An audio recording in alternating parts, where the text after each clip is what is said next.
Shalom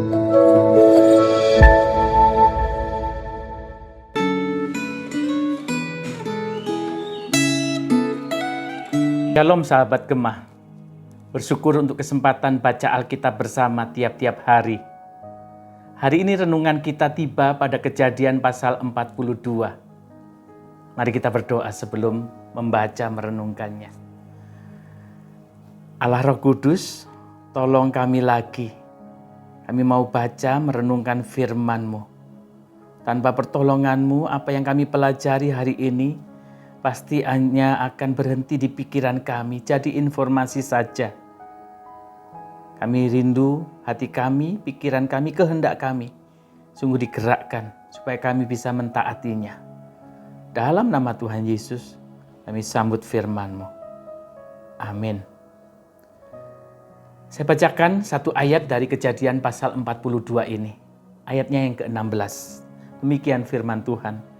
Suruhlah seorang daripadamu untuk menjemput adikmu itu. Tetapi kamu ini harus tinggal terkurung di sini. Dengan demikian perkataanmu dapat diuji apakah benar. Dan jika tidak, demi hidup Fir'aun, sungguh-sungguhlah kamu ini pengintai. Nah, saudara-saudara, kalau ada orang yang paling cocok bicara, jangan menyerah, jangan menyerah. Orang itu adalah Yusuf. Karena hidup Yusuf sendiri sudah menjadi buktinya. Penderitaan demi penderitaan terjadi dalam hidupnya dan tak pernah sekalipun dia menyerah. Waktu saudara-saudaranya menjualnya menjadi budak, dia tidak menyerah. Waktu dia menjadi budak di rumah Potifar, dia tidak menyerah. Waktu difitnah hendak memperkosa istri tuannya, dia tidak menyerah. Dipenjarakan, dia tidak menyerah. Dia menolak berhenti jadi orang baik. Dia menolak berhenti melangkah bersama Tuhan ke depan. Dia izinkan penderitaan demi penderitaan yang menyakitkan itu untuk menempa imannya, untuk mendidik karakternya.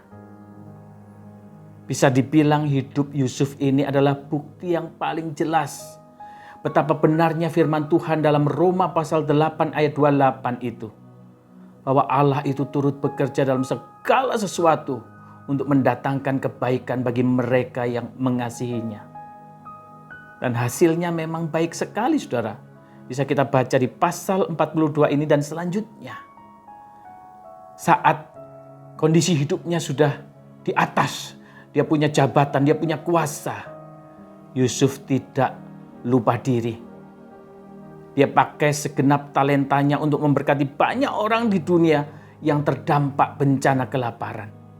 Dan di pasal 42 ini kita melihat Yusuf tidak pakai kekuasaannya itu untuk membalaskan kejahatan saudara-saudaranya itu kepadanya.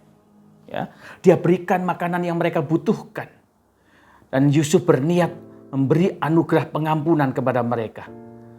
Namun Yusuf merasa perlu untuk tahu apakah 10 orang saudaranya ini sudah berubah atau belum.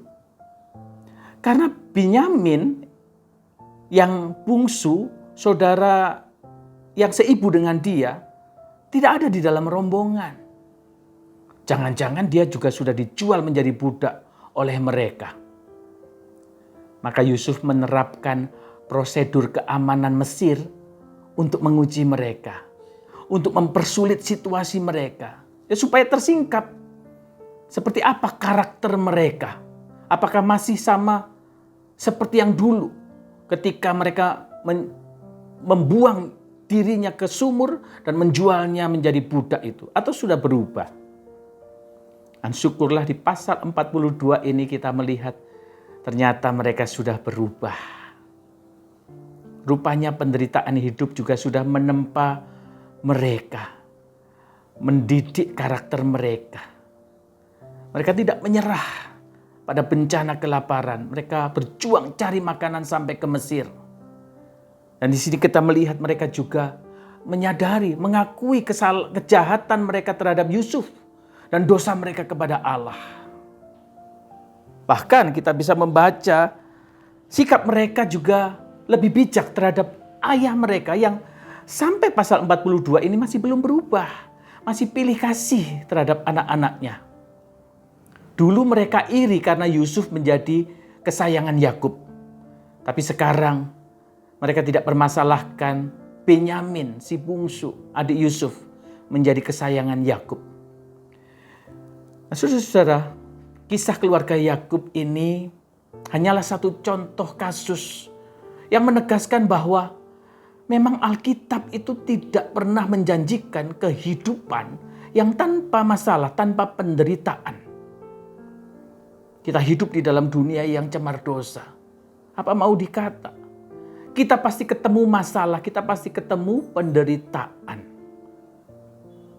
Tapi syukurlah ada tangan Allah yang tidak nampak itu, yang terus bekerja di balik layar untuk memakai penderitaan kita, membawa kita pada tujuan-tujuannya yang terbaik bagi kita dan bagi kemuliaannya.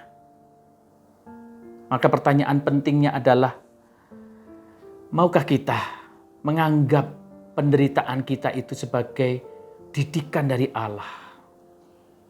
Percayakah kita bahwa ada tangan Tuhan yang tersembunyi, yang setia bekerja di balik penderitaan-penderitaan kita, membawa hidup kita pada tujuan besarnya, yang jauh lebih besar dari yang kita pikirkan atau yang kita harapkan? Kiranya masing-masing kita bisa dengan tegas menjawabnya. Mari kita berdoa. Tuhan, terima kasih untuk firman-Mu. Kami mohon anugerah-Mu untuk kami bisa mempraktekkannya. Karena dengan kekuatan kami sendiri kami tidak mampu. Tuhan, kami bertekad tidak menolak didikan-Mu melalui penderitaan kami. Kami percayakan hidup kami di tahun 2023 ini pada kuasa pemeliharaan-Mu. Dalam nama Tuhan Yesus. Amin.